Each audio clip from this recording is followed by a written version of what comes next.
Negative, positive. What's your reputation? Do you have the reputation of being a negative Nancy or a powerful, passionate, positive person who always looks on the bright side? And you might not care. But my question is this: why is it that the human race seems to be so focused on the negative?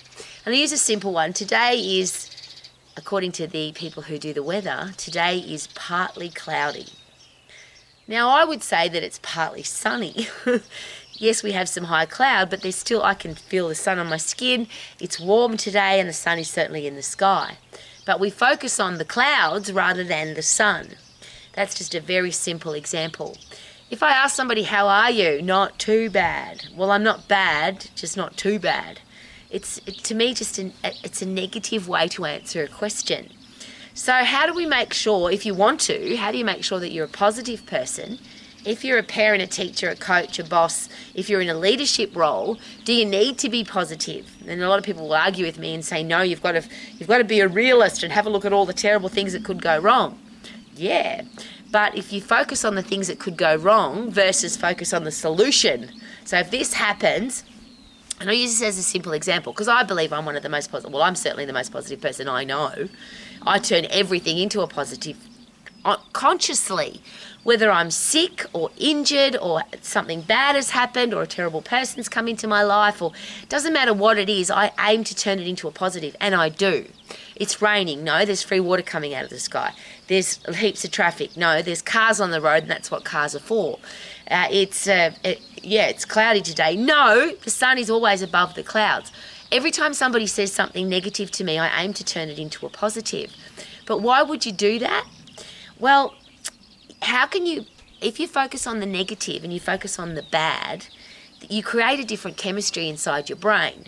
Your brain then becomes and for a lot of people, they get into a downward spiral. They become depressed, they become anxious, they become angry, all negative emotions. If you look at if I'm a realist, and this is the ultimate, for me, this is the ultimate way of looking at any stressful situation. As an optimist, as a person who's always positive, my first question is, what is the worst case scenario? Whatever's happened, whatever terrible things happened, what could be worse? I always look at the worst case scenario because I can't fix it if I don't accept the worst case scenario. So that's the first step. What is the worst case scenario? Then I accept that can happen. Then I plan for that to happen. So I'll use a very simple example. One of the things I say to myself every morning, because I say my goals to myself every morning and I share with myself what I'm thankful for. I do that with my husband every morning. What are we thankful for? What are we looking forward to? But I consciously go through my goals every day and the things that I'm thankful for, and I say them in my head when I take my dogs out running. But my conscious question is, I'm going to have negative, nasty, terrible, horrible things happen today. And I'm very thankful for them. I accept that every day could have horrible things in it. Now, there's a beautiful thing that happens here. Not every day does have horrible people, and not every day has terrible things. But if I accept that they're going to happen, when they do come along, I go, well, I was expecting you, and I'm thankful for you. Because how could I get stronger, better, wiser, tougher if only good things happen? It's the tough times, the pressure, the horrible people, the bad times, the big challenges that make us better. So when they come into my life, I say in the morning, I'm thankful for the horrible, negative, terrible, yucky things that could happen to me today. So when they come along, I go, wow, I was expecting you. They often don't happen. But when I know that they're going to happen, I can plan for them. And I use this as a simple example all the time. I hope that my house doesn't burn down, and I hope that I don't have a car accident, and I hope that my suitcase doesn't get stolen when I travel.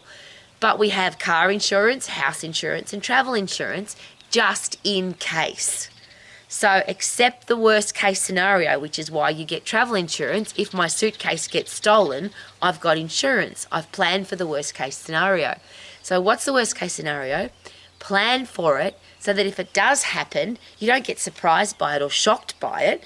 You know that it's, well, now I know what to do because I've planned for it. And I'll share again though, isn't it awesome that usually bad stuff doesn't happen? If bad stuff always happened, insurance companies wouldn't exist because they wouldn't make any money. We get insurance because we want to plan for a bad experience, but they often don't happen. And I'm sharing that because if you want to live a positive life and focus on the positive, you still have to accept that crap's going to happen, because it does. And isn't that awesome? If you think that every person's going to be nice and every day's going to be awesome and the weather's always going to be sunny and life's always going to be fantastic, apart from being delusional, because that just is not how life is, I'll ask again, how would we get tougher, stronger, better, wiser if we didn't have tough times? But even more importantly, I think, how would you appreciate good stuff if horrible stuff didn't happen? How could you appreciate beautiful people if you had no yucky people in your life? How could you appreciate a beautiful sunny day if it never rained? And really interesting about the rain, because a lot of people whinge, moan and complain when it rains, but how could you have a shower? How could you wash your car? What would you have? You have to have water, and water comes free out of the sky, which is why I call it free water out of the sky, not rain. And I love every day that rains. And if it rains 3-4 days, I feel very privileged, because it means there's going to be a lot more water and the grass is going to be a lot greener. You could whinge, moan and complain, or you could look at the positive. You could look at the negative and go into a downward spiral, or you could accept that the negative is going to happen and then go into an upward spiral, because if your brain is thinking for solutions, you're in a positive headspace. If you just look at the dark side, your brain goes into dark. But if you have a problem, if you have a challenge, if you have to provide yourself, your family, your friends, your business with a solution, your brain goes into overdrive to help find you that solution. And isn't that awesome? That's how the human brain's designed. We're under challenge, we're under threat, we have to find a solution. And your brain produces the chemistry that you need for that. So brain-derived neurotropic factor is the fertilizer for your brain, so that next time you're better. And of course, if you're healthy, fit and strong, and here's my ultimate outcome, if you feel stressed, if you feel angry, if you feel negative, and then you go punch the bag, if you do push-ups, if you sprint, if you run up some stairs, if you get really puffed at 100% effort, you change your brain chemistry, but most importantly, produce brain-derived neurotropic factor, which is fertilizer for your brain so that you're better for next time. And the one that most people don't know about is the endocrine system that's called a myokine system. That's the message that goes from the muscles back to the brain to say, you just put us under overload, we have to be better for next time.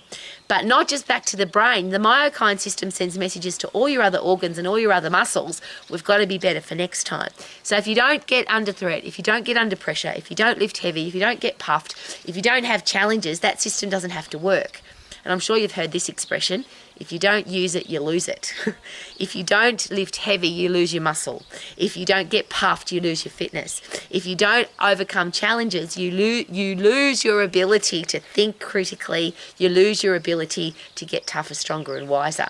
So I want to live my life to the max. Oh, yes, I'm a positive lady. I'm the most positive person I know. I'll turn everything into a positive, which means I appreciate all the negatives, because how could I get better if there was no negatives? So on this beautiful, partly sunny day, may you be living your life to the max. Super duper doo, how are you? Living my life to the max with my puppy dogs sleeping. Aren't they beautiful? Beautiful, Bentley. Look, he's fast asleep. Woohoo!